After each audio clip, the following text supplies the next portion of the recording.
Good afternoon. Welcome to my home office here in Tampa, Florida.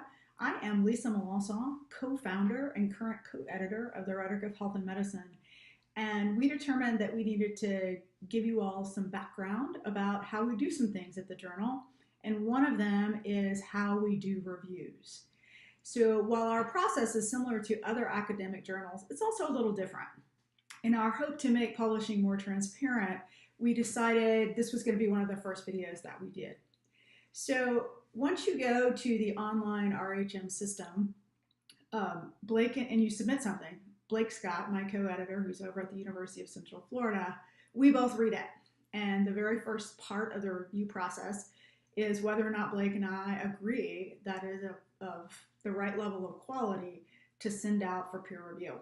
We will typically make that decision within 2 weeks of your submission into the system. Oftentimes it's done quicker than that, but you first got to make it through that step. And we do desk reject. We have frequently. And the reasons for that are wide and varied.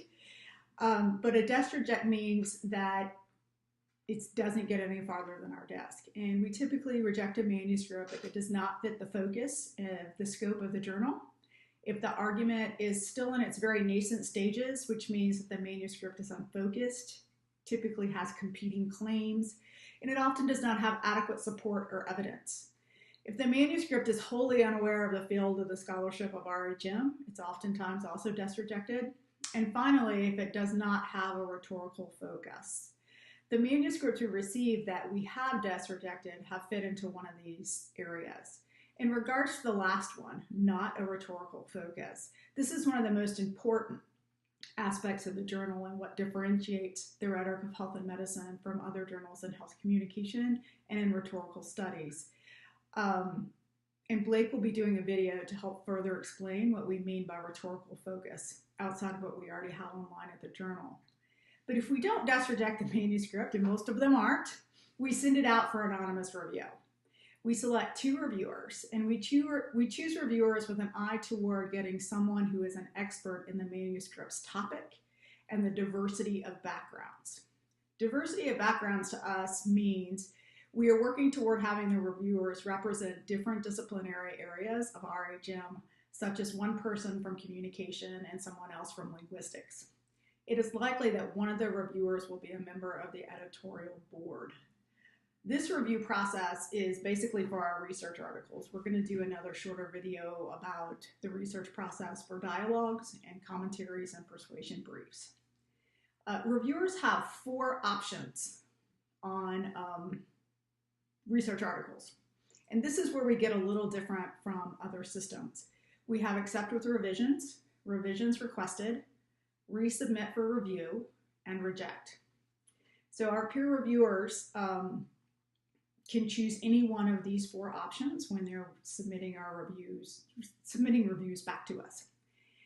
An option in the software system is this revisions requested is not a common description for other journal categories. I have notes so that it's a little easier for us to transcribe. Thus, having this option forced us to think through more specific explanations for each of these categories. So I'm just going to move through each one of them. Except with revisions, this is pretty straightforward. Manuscripts given this decision are viewed by reviewers and the editors as publishable with minor revisions. If the suggested revisions are completed, preferably relatively quickly, the manuscript will be scheduled for publication. Revisions requested. Manuscripts given this decision are viewed as having strong promise for publication, and the editors and reviewers would very much like to see a revised manuscript. The revisions requested do not require the author or authors to re-envision the manuscript or reshape it in some fundamental way, but rather to make significant changes to the existing argument and structure. To put it another way, the scope of requested revisions is between a major re-envisioning and minor revisions. The third category is resubmit for review. While this decision can apply to manuscripts that vary in their readiness, it indicates that the editors, and at least the reviewers, see some promise in the manuscripts and encourage a revision.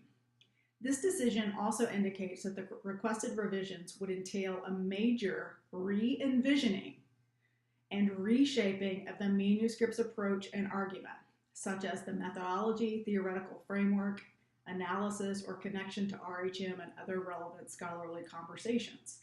In most cases, we will ask for resubmission within 8 weeks in order to keep the manuscript in the review system rather than reject it. We advise authors who receive this decision and who wish to resubmit to speak with the editors about planned revisions that are based on the decision letter. The fourth category is reject, and this is a rejection from the peer reviewers. Manuscripts given this decision are viewed by the reviewers and editors as substantially underdeveloped, not making significant contributions, or not appropriate or suitable for the journal. So those are the 4 categories that we ask our reviewers to look at for research articles. We ask reviewers to complete the peer review process in 6 to 8 weeks. Once Blake and I get the reviews in, we discuss the reviews together. We reread the manuscript and we write a decision letter. Our decision letters will summarize the reviews and point to the most salient areas that need attention. When manuscripts come back that were asked to be revised, we attempt to send them out to the same reviewers, and the process is done the exact same way as previously. Now, the process I just described is what happens to research articles. Dialogues, persuasion briefs, review essays are done a little differently, and I'm going to discuss them in a different, discuss them more in depth in a different video, but in short, they go through an expedited peer review process. So outside of the editorial team of Blake and I, they often will only get 1 peer review, just to keep things moving through. One other note about reviews. Finally, special issues. At most journals, special issues are totally controlled by the guest editors, and the review process can vary tremendously. At RHM, special issue manuscripts will be reviewed in the exact same way as all other types of manuscripts. The only difference is that depending on the timing, the process may be compressed, but otherwise the same process will happen. Even the special issue proposals will be peer reviewed by members of the editorial board to determine their salience for the field. This sums up the review process at RHM. If you have questions about the process or anything about the journal, you can contact Blake or me at rhm.journal.editors@gmail.com. We are always happy to talk with you.